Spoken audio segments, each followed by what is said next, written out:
everyone, it's Shannon, aka QB Crossing, and welcome back to my channel. So a few people have asked me, can you make a video on tips for designing a Springcore island? And I just thought that that was such a great idea, and I worked really hard on pulling together what I think would be the most useful tips to share with you all. So I'm really excited to get right into it and tell you guys what I think and what I do when I approach my island designing. So as always, if you enjoy the video, please be sure to like and subscribe, leave a comment, let me know what you thought, what else you would like to see, and I would love to hear from you guys. So let's just get right into it.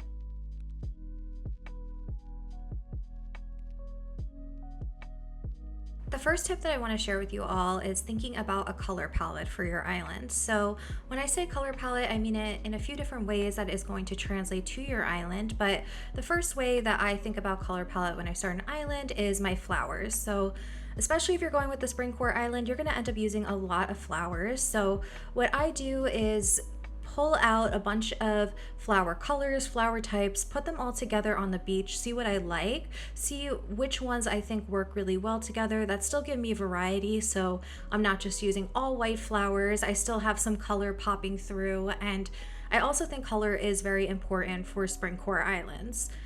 A color that you'll probably want to go with is a yellow because it's super bright, it feels very spring, but you can mix that in so many different ways. So what I do is I always try to balance everything out with a lot of white flowers, and then I have my yellows spread out. I have some pops of pink here and there, definitely like the green mums a lot, and some oranges. I think as you go through my island, you'll see that I have a lot of variation in flowers, but it feels really cohesive. So my number one tip would be choose your color scheme, and that's going to translate into a lot of different things on your island. So I start with flowers, but I think about my customizations, what kind of fences would work well with that, using the same 2 or 3 types of fencing throughout my island. And when I'm customizing things such as log items, I stick with the light wood. So I'm not going to use a light wood customization here and then a dark wood somewhere else. I like to keep all of those tones really similar. So I really recommend finding a color palette and thinking about that when you're choosing custom codes, when you're choosing paths, flowers, items, all of that. It will really help pull your island together and feel cohesive, especially when you have a more natural theme such as Springcore, where things can feel way more overgrown and organic. That color palette will really help pull everything together.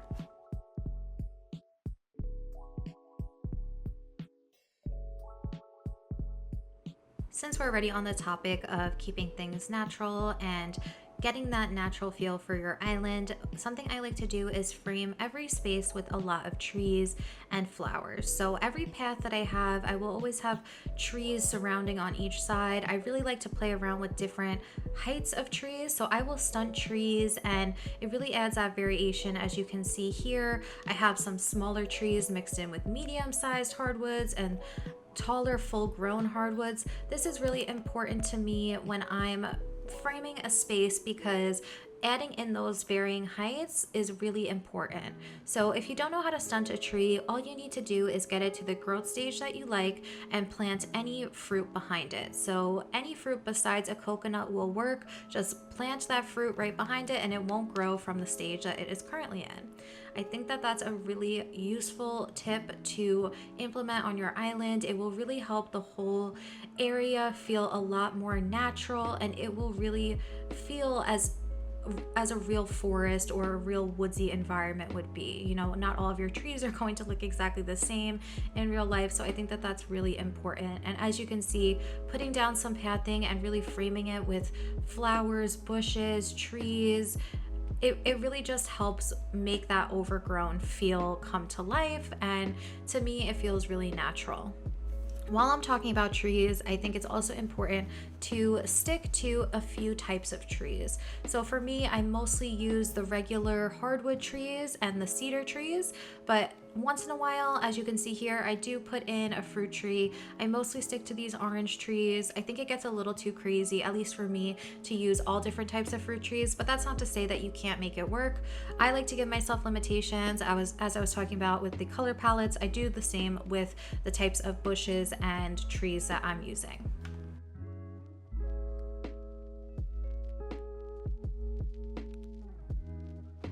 Once you have a feel for the general color scheme of your island, what look you're really going for, I think that's the perfect time to start thinking about your custom designs.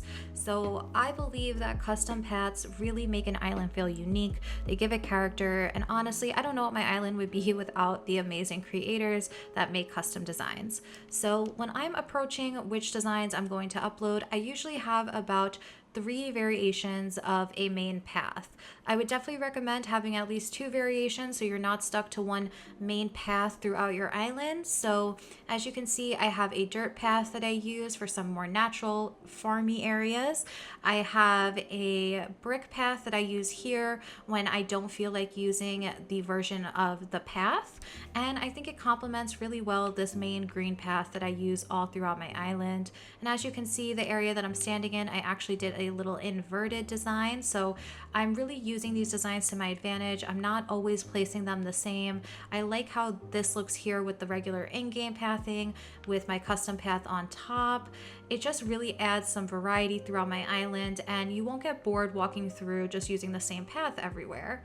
I can show you an example of what other paths I'm using. So for example, my Nooks is using this brick path, and I think it works really well and it complements the greens of my island. So there's a lot of other paths that I use too, such as filler codes and things like that, which we'll get into later, but I would really recommend thinking about which custom paths you want to use, because those are really going to provide that main look for your island, and that will take a while to find one that you think is best for you. You might have to try a few different ones, but my rule of thumb is to at least have 2 main paths to go forward with.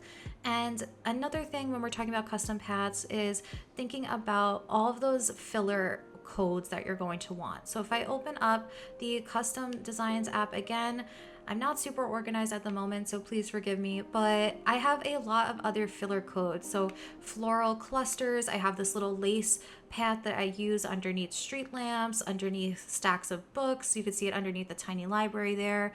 That really makes the island feel polished and just so much better than if you were to just place it on the regular in-game grass. I also have a lot of log planks that I like to use, little flowers, stones, these book codes. I'll link everything in the description if you're interested in any of these. But I think that this is really important to get those codes that really make your island feel like yours and just a unique vibe than anyone else.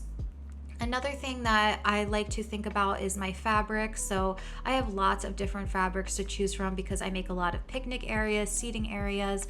Rugs are really important. There's so many amazing codes now that you can choose from. So you will get overwhelmed because there's amazing ones out there, but just play around with it and give yourself enough variety so that you feel excited when you're designing.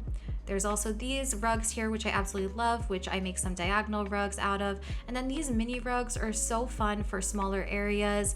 As you can see, I have this right here. I put a bike on this 2-tile tiny rug, and I think that it just really helps give another layer of design to your island. So custom paths are probably my next most important tip when approaching my island.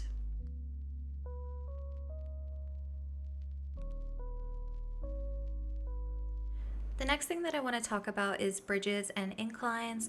I think it's important to stick to a general style for these. So I like to use the brick incline a lot and the brick bridge a lot, but I also do here and there mix in a suspension bridge or a wooden bridge if I'm feeling too boxed in with just those 2 types of styles. I think that this will really help give your island that cohesive feel that I was talking about before. So finding the right one so that you have somewhere to start when you do want to place one of these structures on your island.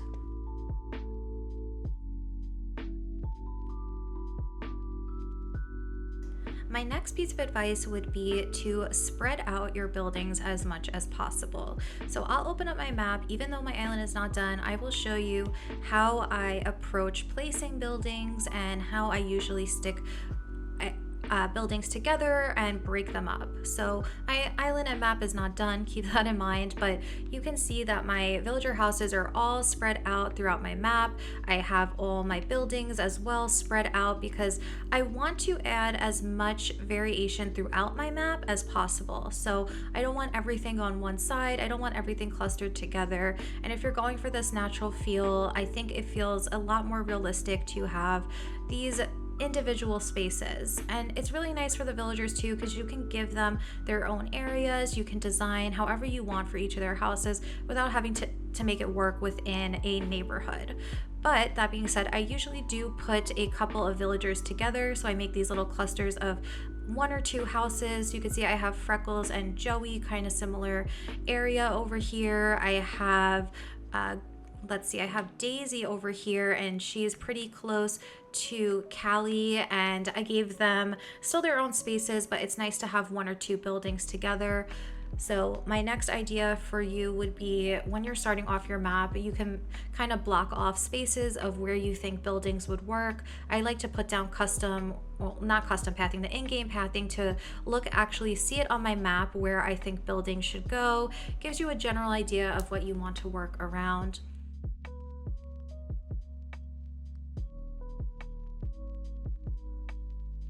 While we're on the topic of structures, I really like to think about what villagers I want on my island that I think will fit my theme. So if you're going for a natural island, maybe you want to think about the species that would live on this type of island. And also, I love to look at their houses before I choose them and who I'm going to pick. So all of the villagers I chose, I think their houses fit really well on my island with my color palette. So I have Goldie here.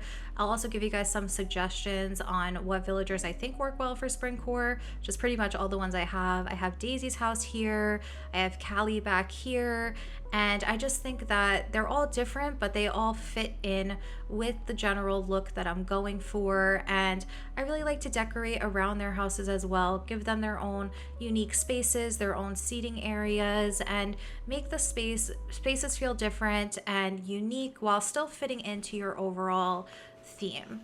A couple other villagers that I want to show, please excuse the empty areas on my island, are Henry's house, which we looked at before. Again, I'm sure you can kind of see that general yellowy, gold, neutral look that a lot of these villagers have.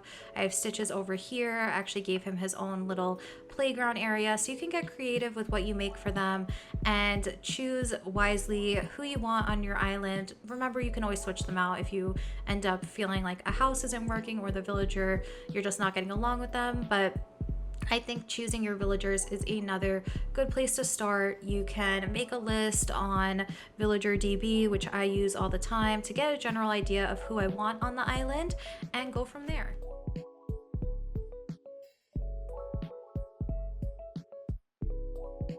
Next thing I want to talk about is terraforming and how to create that natural look. So something you'll notice is that all my terraforming is always rounded. I don't like having any sharp edges because it just feels a little bit too, I don't know, mathematical, or it just doesn't feel right on a natural island. So I always curve my edges when I'm making cliffs. I love to nestle houses with cliffs surrounding them, add in some skinny waterfalls, also break up spaces with just some flat rivers and lakes. That's really, to me, a nice way to break up any space that I'm working on.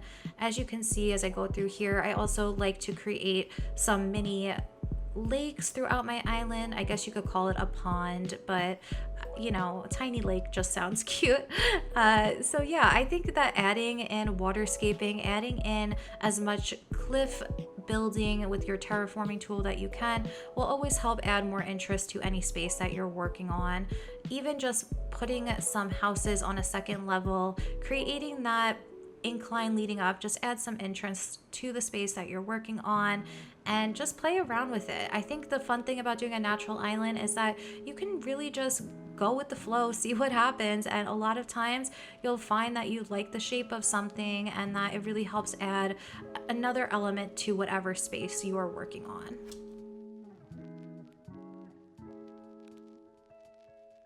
Now that we've talked about placing buildings, how to approach your general design theme and your aesthetic throughout your island, you're going to end up having a lot of filler areas, transition areas that you might not know what to do with. So I think the best thing to do is think about little seating areas and make them feel really unique, give them some character, play around with lots of items that you think could work, that you like the look of, and just see what happens. For me, it's a lot of trial and error, but I'll always create little areas like this that feel just cozy. They have some personality and life to them. Adding a pair of shoes, adding a hat, clothing elements are a great idea. I've also put together actually a list of my favorite items, which I'm going to share with you all, so that if you're ever at a loss for what items to use, or you feel like you're using the same items over and over again, you can reference that list and see if anything sticks out to you. This is a specific list to Springcore themes, but I think it would probably work well with any natural cottagecore type of theme as well. But you really want to think about these little areas, because that is going to be what brings your island together, what gives it a unique feel and makes it feel like your own.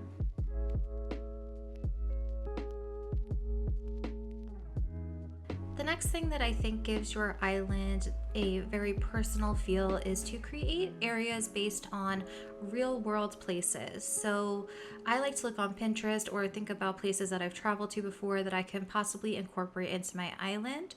So for instance, I saw this beautiful photo of a overgrown sculpture garden, and I thought that would be so cool to try to incorporate into a natural island, because I find the statues are hard to work with for more of these Springcore, cottagecore themed islands. So I had a lot of fun playing around with them, adding in different paths. I've actually put it on a land bridge to give it some depth with waterscaping and terraforming, added just tons of flowers and weeds to really add to that look. And then I thought about adding in a flower fields back here where I wanted a river going through it, and I just thought that this would be fun to try to recreate based off pictures I've seen. So I definitely recommend looking on Pinterest, looking at what you think would work well for your island, something that you can potentially recreate. I've also recreated some flower shops. I've recreated cute seating areas that I see on Pinterest, and it's fun to try to make them work with the limited items that you have in the game. So that is definitely something that I highly recommend, and you can just go crazy with these ideas. For my last tip, one thing I love to do when I'm actually designing is open up my camera app and get an idea for the full composition and space. So a lot of times I'll realize that I think I need to add a bridge, I need to add some more waterscaping, a cliff, maybe I need to add some more height to one side of the area. But something I literally always do while I'm working is just open up that camera app, look at all different angles, see what maybe needs to be filled in, see what might feel a little bit off, like just balancing everything out. So I would definitely recommend using your camera app as much as possible while you're designing, and also just running around your island and getting an idea of the flow, what feels right. You might just get an idea that sparks to you just from looking around, running around your island and looking through your camera app. Okay, so there you have it. Those are my best tips and ideas when it comes to Springcore decorating on your Animal Crossing island. I would love to know what you guys thought. What was your favorite tip in this video? And let me know if it was helpful for you. I would also love to hear if you guys have any other tips or ideas that you follow when you're working on your own islands. So I'll see you guys next time. Have a great rest of your day. Bye.